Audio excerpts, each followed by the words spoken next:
Welcome, curious minds, to another deep dive. Today, we're not just dipping our toes in, we're plunging into a truly rich tapestry of insights.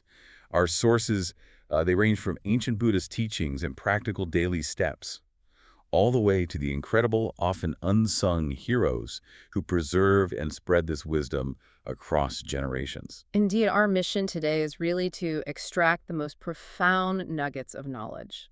We want to connect, the daily practices to these grand historical narratives and individual transformations, showing how inner development can shape not just personal lives, but maybe even the course of history itself. So get ready for some genuine aha moments that bridge the spiritual and the practical for you.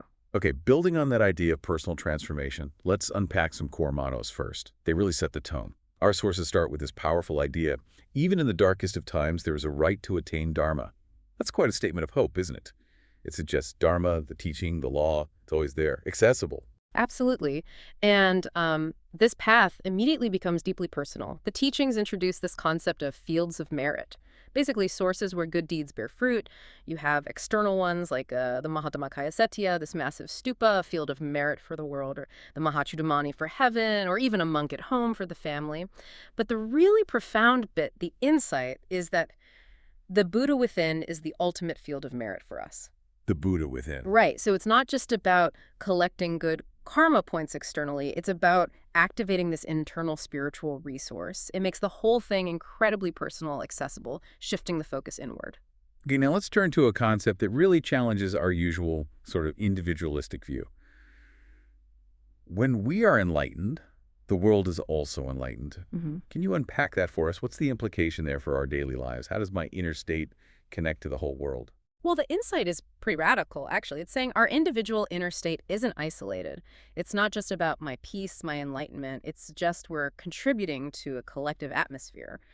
When you purify your mind, you're not just clearing your own vision. Metaphorically, you're shining a light.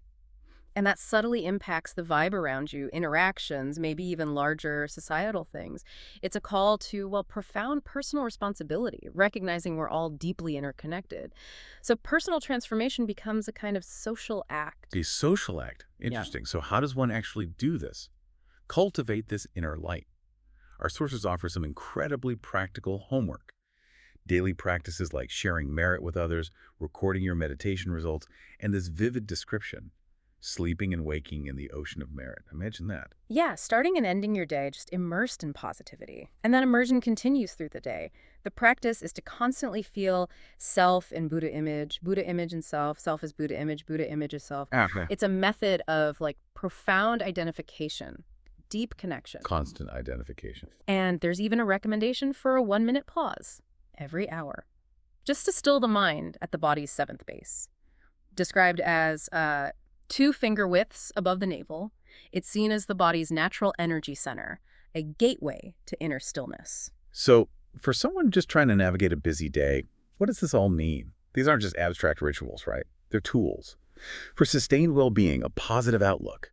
The ultimate purpose of life, the sources say, is to attain nirvana, seek merit, build perfections.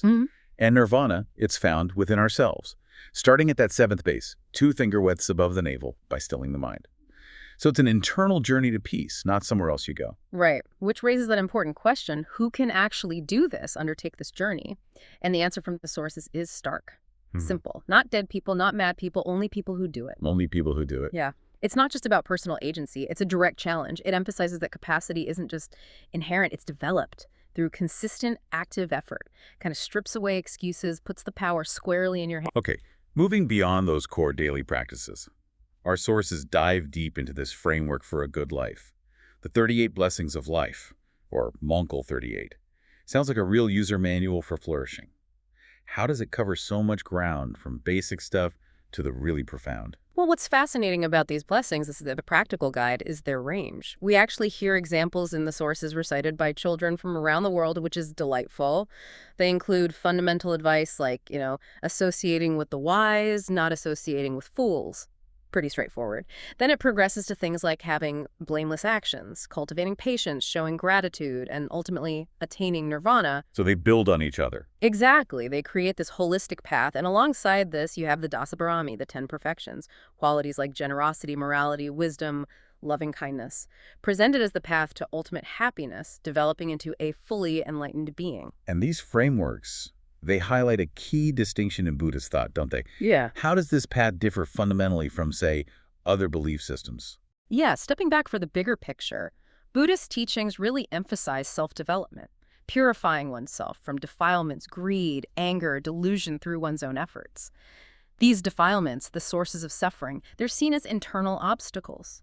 You overcome them through personal practice, insight, rather than, say, solely relying on divine intervention or surrendering everything to a creator God. Right.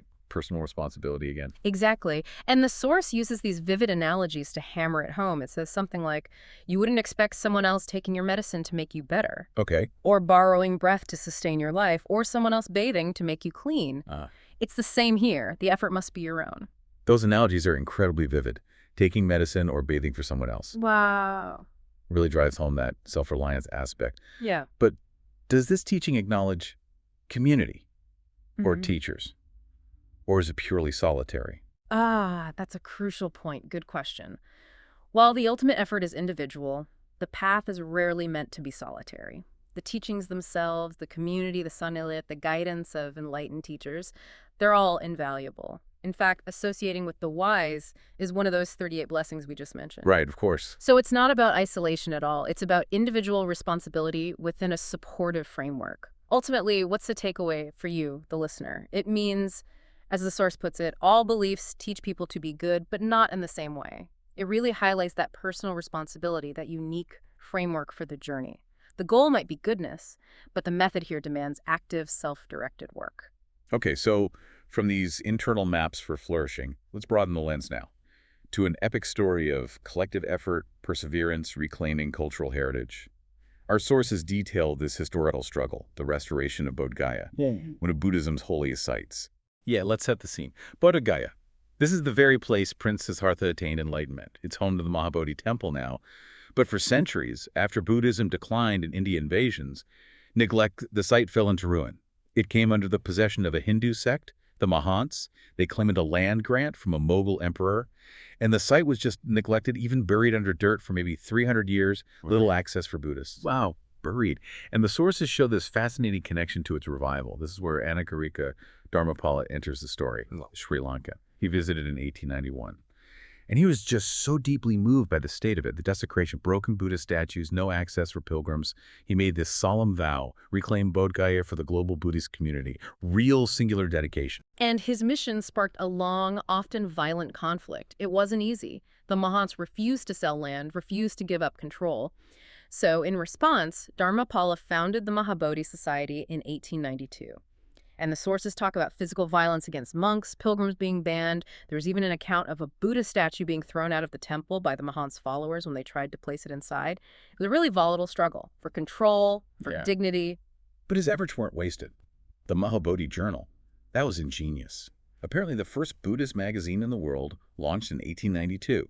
It helped spread the word globally, explaining the situation of Bodh Gaya. And it rallied crucial support from international figures, people like Mahatma Gandhi, Rabindranath Tagore. They publicly advocated for the Buddhist cause. That widespread awareness, that intellectual backing was critical. Absolutely. And this relentless struggle, it went on for 33 years. It eventually led to a legal resolution, the Bodh Gaya Act of 1949. It set up a joint management committee, equal representation for Hindus and Buddhists. But here's the really poignant insight, the detail that sticks. Dharmapala himself died 19 years before his vision was fully realized. 19 years before. Yeah. It's a powerful testament, not just to perseverance, but to the idea that some legacies are built over generations. It requires a faith that goes beyond your own lifespan. It kind of asks us, are we willing to work for a future we might not see ourselves? That's a powerful thought. Dedication beyond one's own lifetime. Yeah. So what does this incredible historical journey mean for you listening? Today, Bodh Gaya is vibrant, an international center, nearly 30 international Buddhist temples there. Yeah. It stands as this testament to perseverance, the importance of cultural heritage, and the enduring power of spreading wisdom through teaching, dialogue, not coercion, not force, inspiring global solidarity. Exactly. It shows that even deeply neglected truths, they can be brought back to light with unwavering commitment. These grand narratives, these deep teachings, They're often best understood through individual lives, aren't they? So let's dive into some truly captivating personal stories from our sources now, highlighting remarkable masters who really embodied these teachings. This day is special because it honors three of them. Luang Ku, the master who rediscovered the Dhammakaya tradition. Grandma Janth, known for the rice offering ceremony, and particularly Grandma Thongsuk Samdengpan. Her journey is just incredible. Yeah, Grandma Thongsuk's story, if we connect it back, it shows these unexpected paths to deep spiritual insight. Her initial struggles with meditation were apparently so intense, she was told to clean spittoons at the pier to purify herself. A pretty stark metaphor, right? For releasing ego before she could see anything in meditation.